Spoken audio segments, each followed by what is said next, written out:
Good evening, everyone.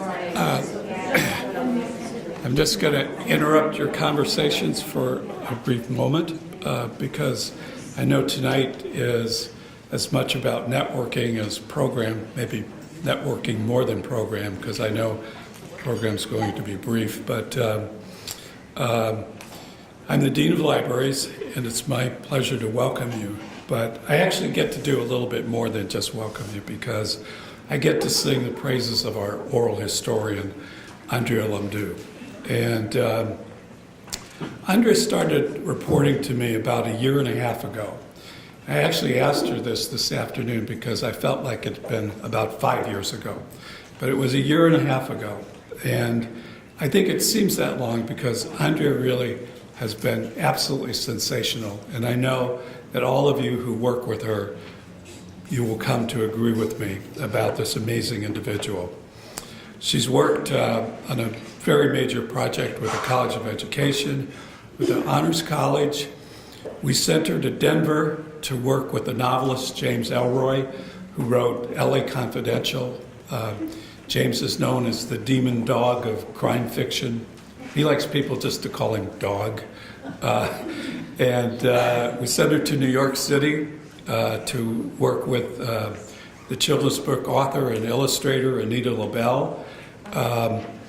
She did an oral history of the Klein steel fabricating company here that began and ended here in Columbia, and ended up flying all over the country to interview people who had worked there over the generations. She's spent many trips going to Jacksonville to interview an alum of our university who has an art collection that literally has thousands of items in it and is worth about $1 billion. And of course, those are the people we really want her to talk to. It's only a part of her oral histories, and it is little wonder that in the course of her career, she's won 3 national awards. In fact, she said to me today, I think it's time that I win another one. Who am I to argue with anybody who's got that much moxie? New oral history projects come up every day, and they usually come from me saying, I have an idea for an oral history. And I've never heard Andrea say or even hint, no, I have too much on my plate. Her response always is, yeah, that sounds like fun, let's do that. So now she's going to be working with all of you, and she's going to be working with women's and gender studies as you embark on this this project of the second wave. And so it is my pleasure to introduce to you one of the most dynamic individuals that I have the pleasure to work with, Andrea Lamdou.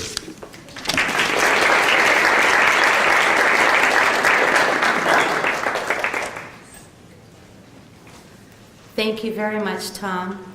And I have to say, in the years that I've been with the university, every time I've brought an idea, a project to Tom, he's given his full support, as he has with this project. So a round of applause for Tom McDowell. Thank you. I want to keep my comments fairly brief, but I do have a few points to make before I turn it over to Claudia.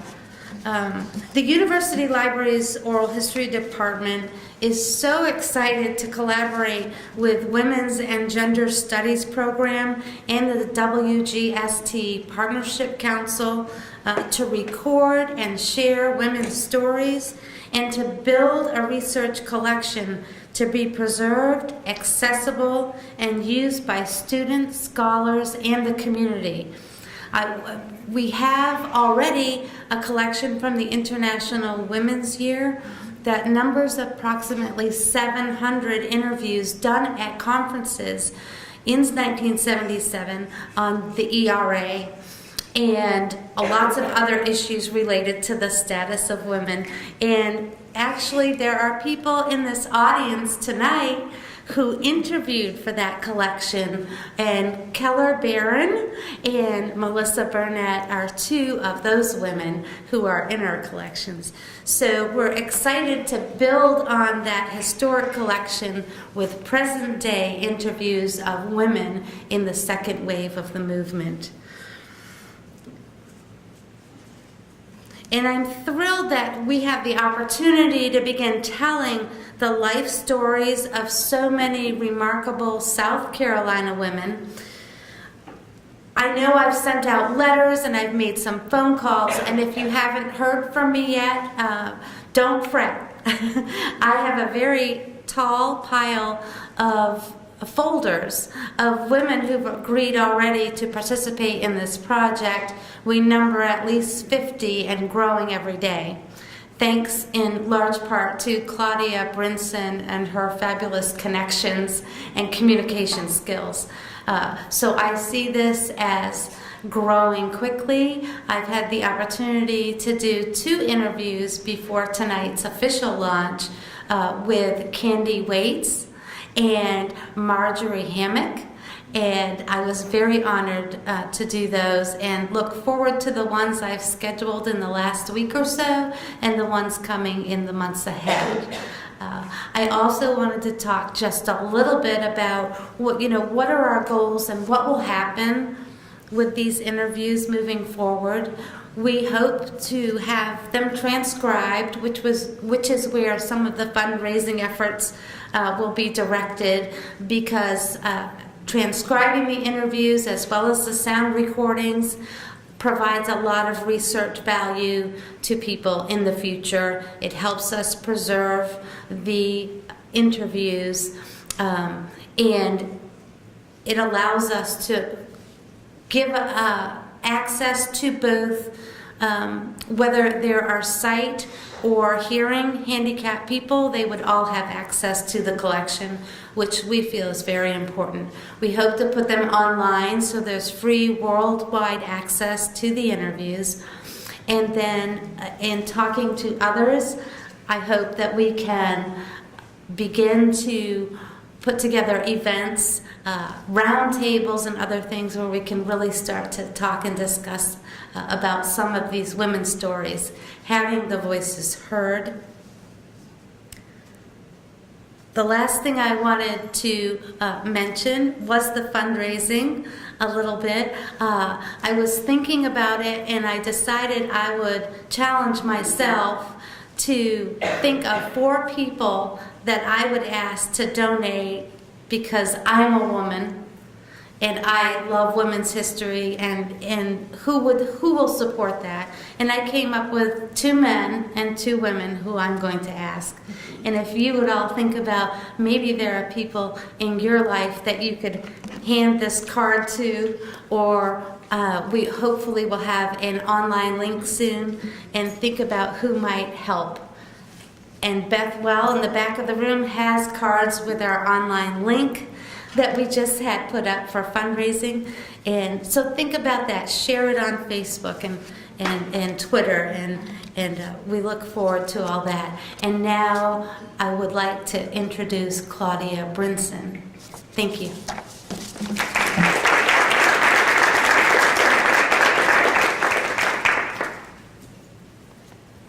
Hello, I'm Claudia Smith Brinson, and I'm casting the net for Andrea from my role on the Women and Gender Studies Partnership Council. I'm the one who's called many of you, and I hope that you won't leave without telling me you need to call X, Y, and Z. Why haven't you? Because I will.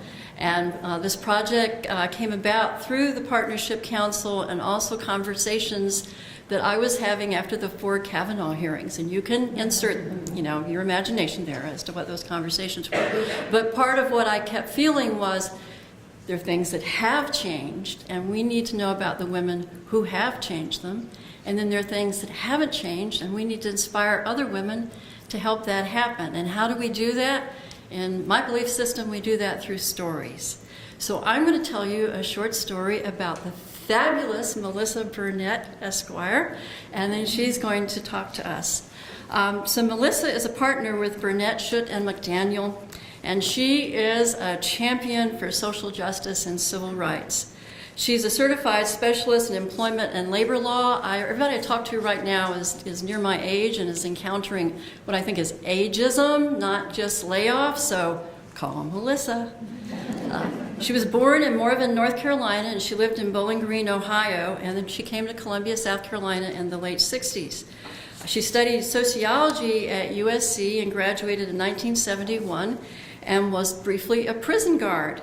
And while she was doing that work, she was, of course, surrounded by women whose lives had gone wrong, many of them battered women, many of them rape and incest survivors.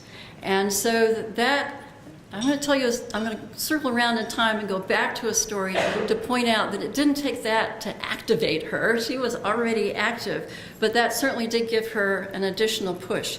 So Melissa became president of the National Organization for Women in South Carolina.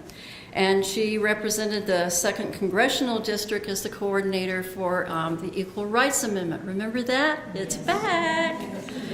And that work led her to go to the 1977 International Women's Year Conference in Houston, Texas. And as Andrea mentioned, you can go listen to her talk about that on the USC website. So then she went on to USC and graduated from there with a law degree in 1977. And then she became chief of staff for Lieutenant Governor Nancy Stevens. Now, Nancy was our first and only South Carolina Lieutenant Governor. It's a woman. And so let me add here that in 2016, South Carolina made its own little personal history when 4 women joined the South Carolina Senate. We only have 23 of 124 people in the South Carolina House that are female. So that puts us in the bottom 10 in women being representing us in the legislature. So to the ERA, which Melissa was working on, and South Carolina was one of 10 states that wouldn't ratify the ERA. 35 were needed, and the ERA was revived, resuscitated, in recent time, and in 2017, Nevada became the 36th state, Illinois became the 37th state, and Gilda Cobb-Hunter, who's going to be giving an oral history for us, has brought it to the South Carolina legislature.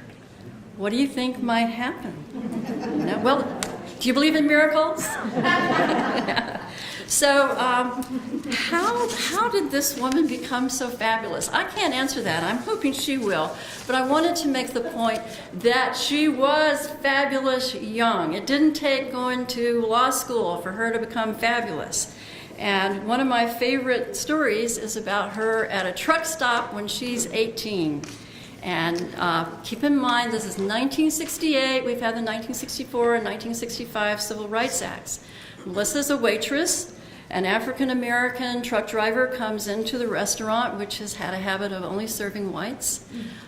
He's nervous. She's nervous.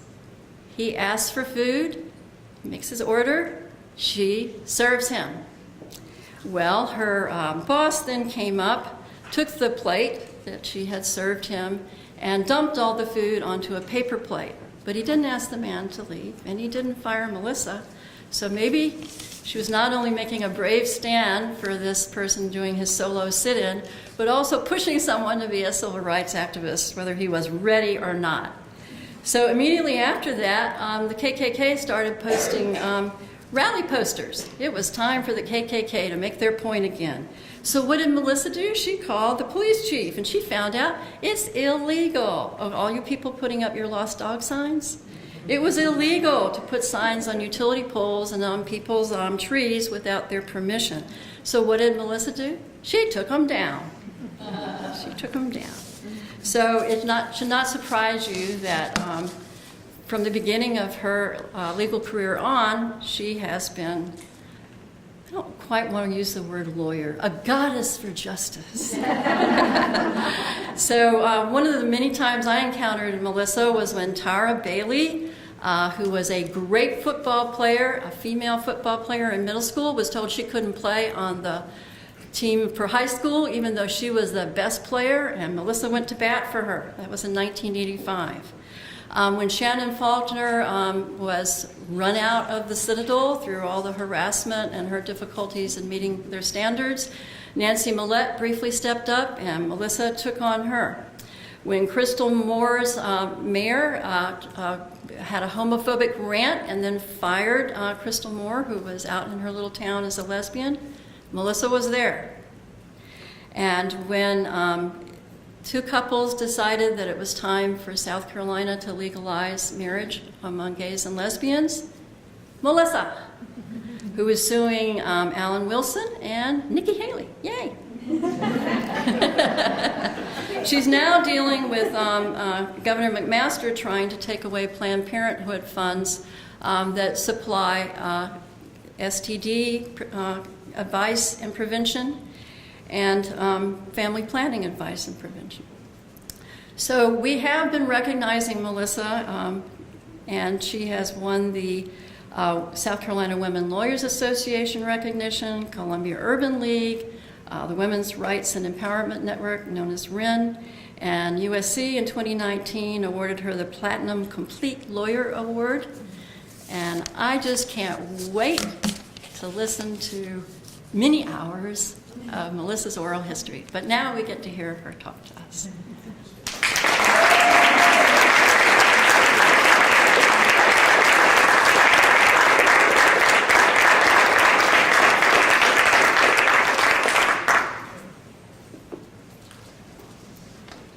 Mike just said I could still leave.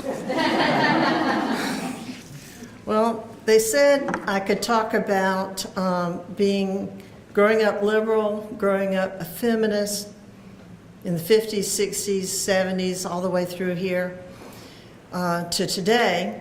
And I look out here and I see my friends, and I thought about it, and I thought about it, and I thought about what's the title of my speech? And I thought about all these things. And I said, there's only one title to my speech that I can think of, and that is, I am going to hell. That's the only thing I could think of. And it's because I have been told that the whole time, that I am going to hell. I was told that from the beginning because of the stances that I have taken. And still am told that today sometimes. And I have been told that by Christians, and they know what hell is. So, and I saw crosses burning when I was little, and they were crosses, I guess Christian crosses, and so they know what hell is. And so my speech is, I'm going to hell. So they said I was going to hell when I served the black man in the truck stop in 1968. That was when I was 18, so I believe that.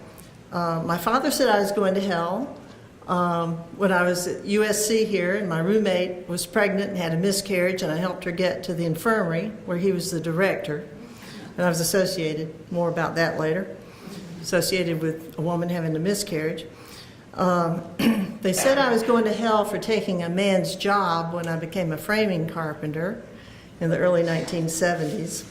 They said I was going to hell when I was a prison guard in 1972, and I complained because the women were taught to sew and cook, and I noticed that the male inmates were carted over here to USC to take classes, and they were taught welding and carpentry and things they could earn a living, that helped them earn a living.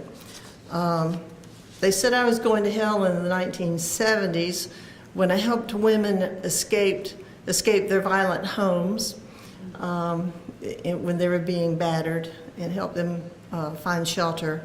And when I met women at hospitals after they'd been raped. There are women in this room who were with me doing that. And thank goodness we were there. They said I was going to hell because I was president of NOW, that horrible man-hating organization. Some of you in this room were also members. They said I was going to hell when I became a delegate to the IWY conference in 1977 because our platform was women helping women. I don't know why that was making us go to hell. But nevertheless, we got letters. They said I was going to hell when I lobbied for the Equal Rights Amendment because that would make women the same as men. Isn't that right? And, what I can't understand is, why don't people get it? Equal rights for others does not mean fewer rights for you. It's not pie, right? Okay. Does not mean you get fewer rights. And that's true not just for women, but for anyone, They said I was going to hell for getting the law changed so parents aren't forced to give their children the father's last name. It used to be that when a mother gave birth in a hospital, the nurses would bring a DHEC form, and the child's last name had to be the father's last name. And if the mother or the father tried to put a different last name, they would stop you. They'd throw the form away and make you put the father's last name. That's the state naming the child for the parents. So you couldn't hyphenate the name, you couldn't make it the mother's last name, you couldn't do anything else. And in order to change the child's name, you had to go to court and get a name change. I did that for my sister Melanie, after they were forced to name their child after the father, and they wanted to hyphenate the name. So I was going to hell for that. I got a letter about that one time, somebody who saw me in court doing it. And then they said I was going to hell for filing a lawsuit so same-sex couples could enjoy the fundamental right to marry. But it's getting better. But I must be going to hell for sure, because the letters proclaiming my journey to hell are all signed by Christians. In my own church, the United Methodist Church, how many? Yeah. We have our own problems, and I love my church. But, it appears that worldwide we have great problems and made bad decisions recently, although I understand 70% of the American members of the conference voted the way I feel. And I'm proud that my church, Washington Street United Methodist Church, has a sign out front now that says all are welcome here. But some people feel that we're going to hell.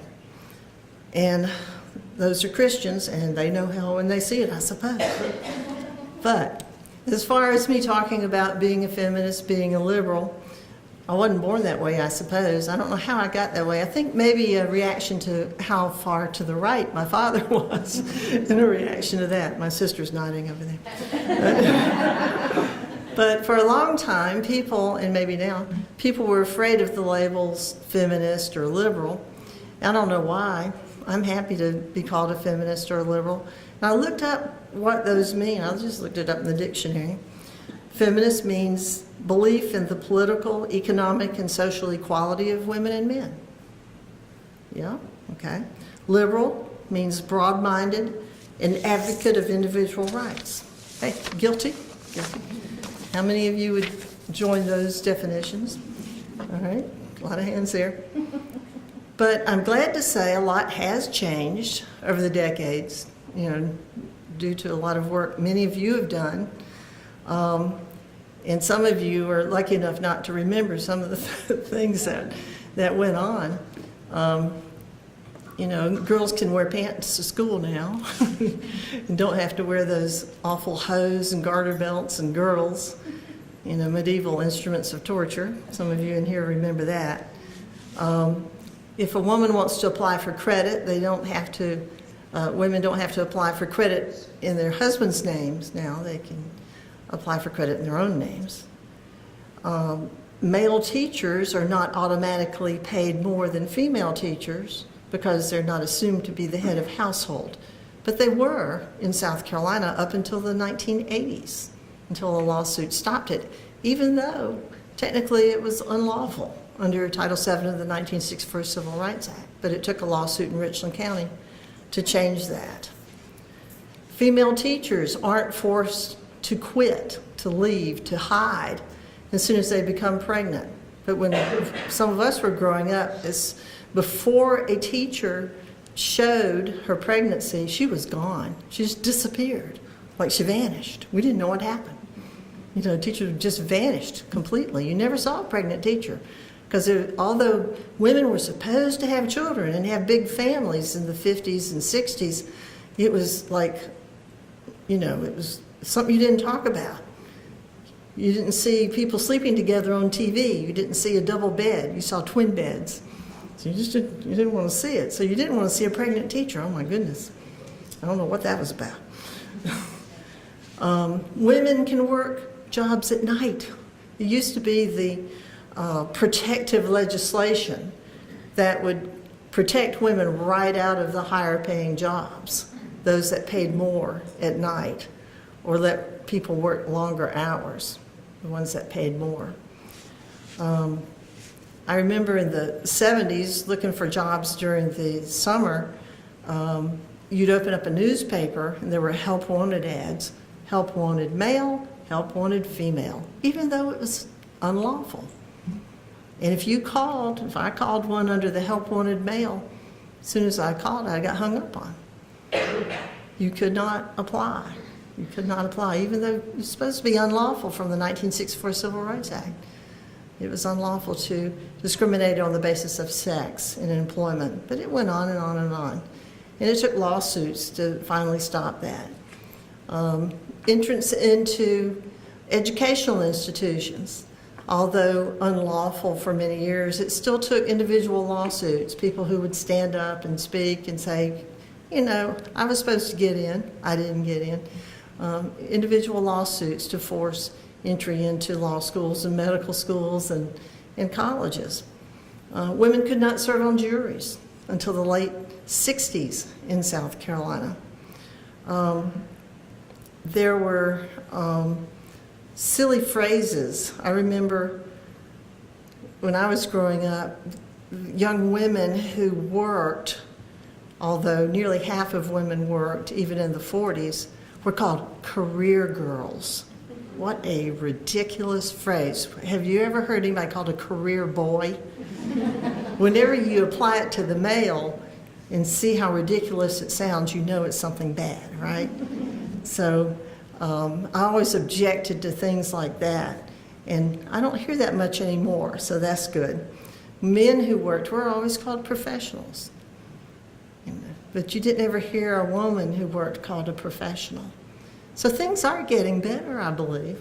There's much work still to be done. We know that. There was a time when I was president of NOW that women were trying to break into the press corps, who interviewed the politicians down at the State House. And it kind of was rough on Nancy Stevenson when she was lieutenant governor, because I was her chief of staff, and I was also president of NOW during part of the time, so kind of put her on the spot a little bit sometimes, because I would have my own say in the paper sometimes and not just be her spokesperson. But right before that, Governor Edwards was in office, and he invited only the male press corps to the governor's mansion for interviews and for social time. And I wrote a letter to the editor as president of NOW objecting to it, and I was going to hell for that as well. And it carried over when I became chief of staff for Nancy Stevenson. I caught hell for it when I went up to the State House. And when Nancy selected me on Christmas Eve, I'll never forget, there's an editorial cartoon in the newspaper that showed me sitting across the desk from Nancy, and it said, Nancy talked to me saying, "Now, Melissa, you cannot call men male chauvinist pigs." I said, oh boy, that's a good start. Oh boy. But, I'm thinking about the Oral History Project, and it's so important because I don't think women's stories have been told to the extent that men's have. News media has not covered some of the things that we have done, what we have said, the way we do things, to the extent the news media covered men's. And I was thinking about, Claudia was mentioning the incident at the truck stop. But every time you saw the lunch counter integration incidents during the 60s, you saw a bunch of leering white teenage boys, bullies, beating up on African Americans who were trying to just have a meal. just have a meal at a restaurant. You saw the horrible things that happened. You never saw any kind of coverage of what I did, and I'm sure I'm not the only one. But I don't know anybody else who did what I did. But nobody would ever hear about it. What if that was covered? Would people not follow a good example instead of always seeing the terrible examples, the horrible things that happened? What if what women did was covered to the same extent as what men did? And not just that example, but many other things, because women have had a great influence on what has happened in society, but could have a much greater influence if they could show by example what can be done. And news media has great power to do that and to affect change. Sometimes we break the rules, but we can show others that they too can break the rules and do something out of the norm. Well, a lot of things have changed. Another thing that has changed, I'll go back to birth control, for example, was not available very much when I was growing up. And in the 1960s, my father was head of the University of South Carolina Student Health Center, the infirmary, and he wanted to make sure no birth control was available here at USC. And I used to tell him most recently that we should ban Viagra because impotence is God's will. He didn't like that too much. Anyway, back in the 1960s, our friend Vicki Esslinger was a student activist during that time, and she was very much in the pro-choice movement. And one time she got sick. Oh dear. And she had to go to the infirmary. And my dad was examining her, and he brings in her medical file and pulls out an article that he had saved about her pro-choice activism. That would be my dad. You know, he would have that in her medical file, and she loves to remind me of it. So, you know, that was my dad. He was pure right-winger. He loved Nixon. So he was really thrilled the night that I showed up with my roommate who was having the miscarriage. That was a real what will the neighbors think moment. That was his main concern. And somehow his real right-wing attitude just completely alienated his daughters to the extent that every last one of us turned out to be flaming liberals. He is still spinning in his grave. So it was a major frustration to him. But one of his favorite admonitions to me was, "You'd better get your ducks in a row, young lady." And I said, "I don't have any ducks, I don't have any row, all I have is squirrels, and they're all drunk." So I guess I am going to hell. But the women's movement of the 1960s and 70s really helped me take responsibility for myself and to learn that nobody was going to do it for me. I had to do it myself. And women gave each other so much support. A lot of women in this room gave me support and gave each other support. There were consciousness-raising groups, CR groups. Ms. Magazine came out. I had the very first one and had a whole collection. Winthrop wanted it. I gave it away. I wish I'd kept it. You know, it was probably a real eye-opener for women and men to see that change in society, because there had been so much pitting women against each other. And it really irks me now when I hear anyone comment, "Well, you know how women are. Women can't get along." Yeah, that's not true. It's really not true. Women are very supportive of each other. And I love that part of it. And I learned that the only thing more frightening than speaking up is having no voice at all. The world won't end if you speak up. And we can be examples to other women as we speak up. I mean, look at Ruth Bader Ginsburg. still recuperating from lung cancer surgery. She's produced 4 Supreme Court opinions this year, more than any other justice this term. I guess Kavanaugh is still out in the garage playing beer pong with Clarence Thomas. So before I meet my demise and go to hell, there's still a few things I want to do. Let people know that they matter and have value just as they are. Learn that I cannot fix everything, but neither can I abandon those wrongs that I have the power to correct. Equal pay, equal access for people of all kinds. And be the best friend, colleague, neighbor, wife, and mother I can be, knowing that my efforts will not be perfect. So I hope to see some of you in hell.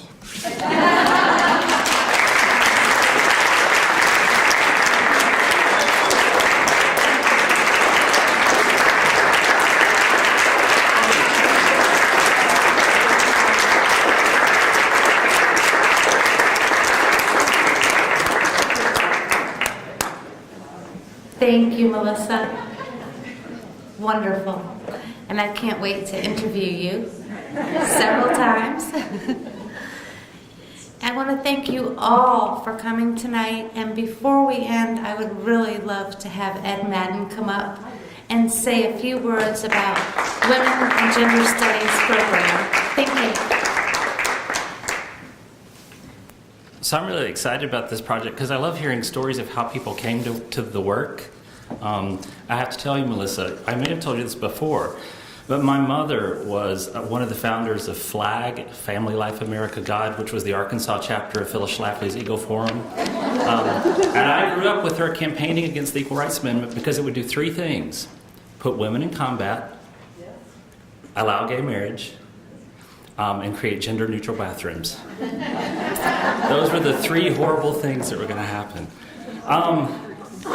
Before I want to say a few thanks, but before I do, just to quickly flag for you, these may be things you know that are coming up, but March 31st is the launch of the City of Women project. If you want to know more about that, I know Emmy is here, but there are probably other people involved.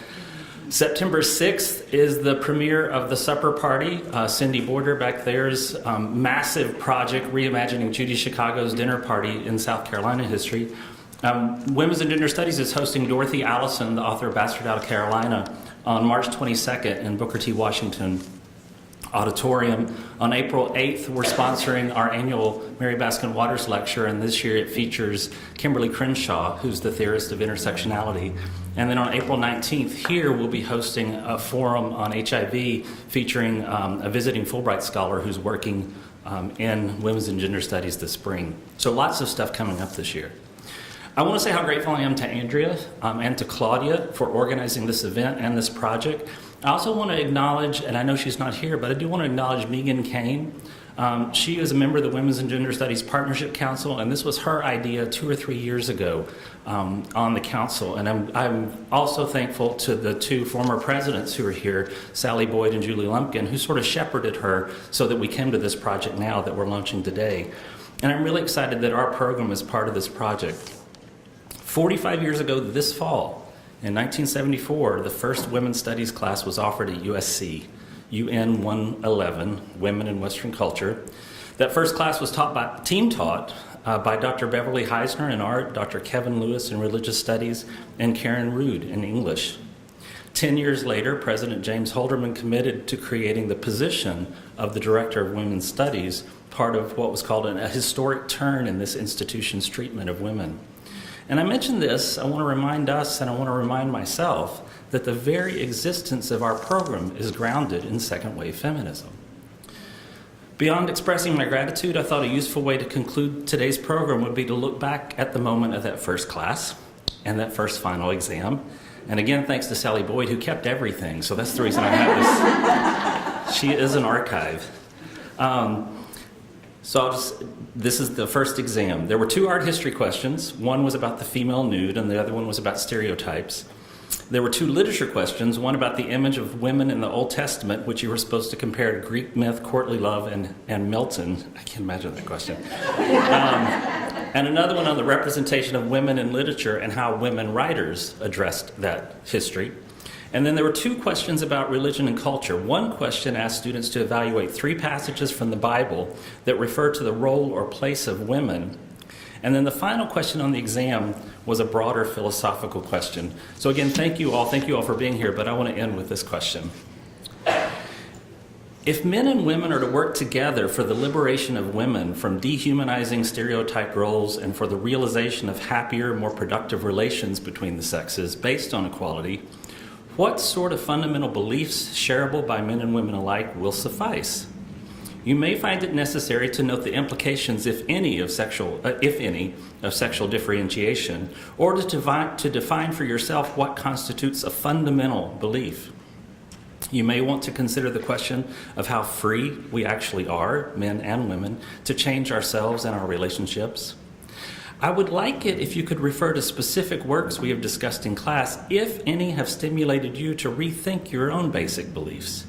But mainly, try to answer the question, what sort of basic beliefs do you think we ought to be able to share in order to cooperate in the disruptive task, I love that phrase, of replacing inadequate images and roles for women with better ones? Think before you write. Thank you.